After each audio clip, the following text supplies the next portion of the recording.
Assalamualaikum warahmatullahi wabarakatuh. Perkenalkan, nama saya Rang Febriadi, WP 19109126102663, mata kuliah konsep sistem informasi. Saya akan mempresentasikan presentasi konsep sistem informasi. Rumusan masalah: apakah pengertian dari keamanan sistem informasi? Apakah yang menjadi ancaman dalam keamanan sistem informasi? Apakah kelemahan dari keamanan sistem informasi? Apakah sasaran utama keamanan sistem informasi? Bagaimanakah klasifikasi metode penyerang dalam keamanan sistem informasi? Serta bagaimanakah cara mengamankan sistem informasi?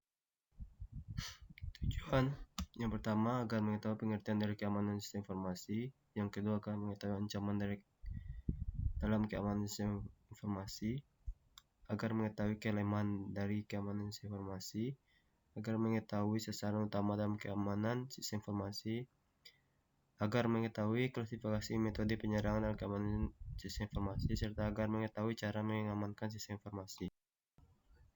Pengertian keamanan sistem informasi. Menurut G.J. Simon, keamanan informasi adalah bagaimana kita dapat mencegah penipuan atau cheating atau mendeteksi adanya penipuan di sebuah sistem yang berbasis informasi. Selain itu, keamanan sistem informasi bisa diartikan sebagai kebijakan prosedur dan pengukuran teknis yang digunakan untuk mencegah akses yang tidak sah terhadap sistem informasi. Sistem pengamanan terhadap teknologi informasi dapat ditingkatkan dengan menggunakan teknik dan peralatan untuk mengamankan perangkat keras dan lunak komputer, jaringan komunikasi, dan data.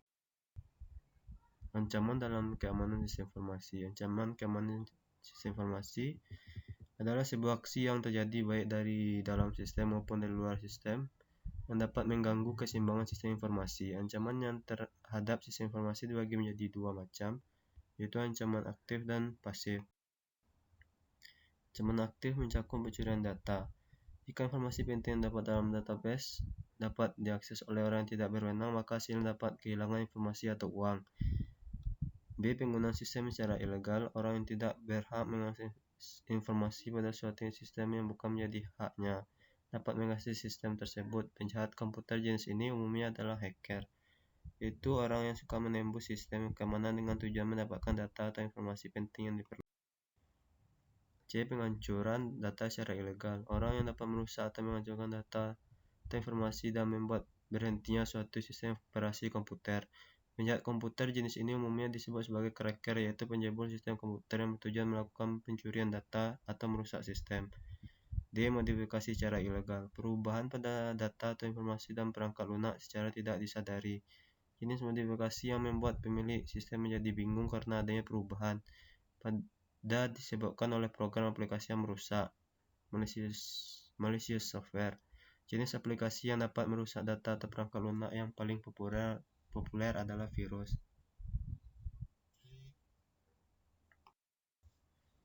Ancaman pasif mencakup A. Kegagalan sistem. Kegagalan sistem atau kegagalan software dan hardware dapat menyebabkan data tidak konsisten, transaksi tidak berjalan.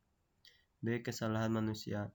Kesalahan mengoperasikan sistem yang disebabkan oleh manusia dapat mengancam integritas sistem dan data. C. Bencana alam. Bencana alam seperti gempa bumi, banjir, kebakaran, hujan, badai merupakan faktor yang tidak terduga yang dapat mengancam sistem informasi. Kelemahan dalam keamanan sistem informasi. Kelemahan keamanan sistem informasi adalah cacat atau kelemahan dari suatu sistem yang mungkin timbul pada saat mendesain, menetapkan prosedur, mengimplementasi, maupun kelemahan atau sistem kontrol yang ada sehingga memicu tindakan pelanggaran atau pelaku yang mencoba menyusup terhadap sistem informasi. Klasifikasi metode penyerangan dan keamanan sistem informasi. Pada dasarnya, sistem keamanan mencoba melindungi data di dalamnya. Beberapa kemungkinan dapat dilakukan, antara lain intrusion. Pada metode ini, seorang penyerang dapat menggunakan sistem komputer yang dimiliki orang lain. Yang kedua, denial of service. Penyerangan jenis ini mengakibatkan penggunaan yang sah tak dapat mengakses sistem karena terjadi kemacetan. Kesimpulan, keamanan sistem informasi tidak dilihat hanya dari kacamata timbulnya serangan dari virus, malware, spyware, dan masalah lain, akan tetapi dilihat dari berbagai segi sesuai dengan domain keamanan sistem itu sendiri. Ancaman keamanan sistem informasi adalah sebuah aksi yang terjadi baik dari dalam sistem maupun dari luar sistem yang dapat mengganggu keseimbangan sistem informasi. Kelemahan dari suatu sistem yang mungkin timbul pada saat mendesain, menetapkan prosedur, mengimplementasi, maupun kelemahan atas sistem kontrol yang ada sehingga memicu tindakan pelanggaran oleh pelaku yang mencoba menyusup terhadap sistem tersebut. Cacat sistem bisa terjadi pada prosedur, peralatan, maupun perangkat lunak yang dimiliki. Sekian presentasi dari saya. Assalamualaikum warahmatullahi wabarakatuh.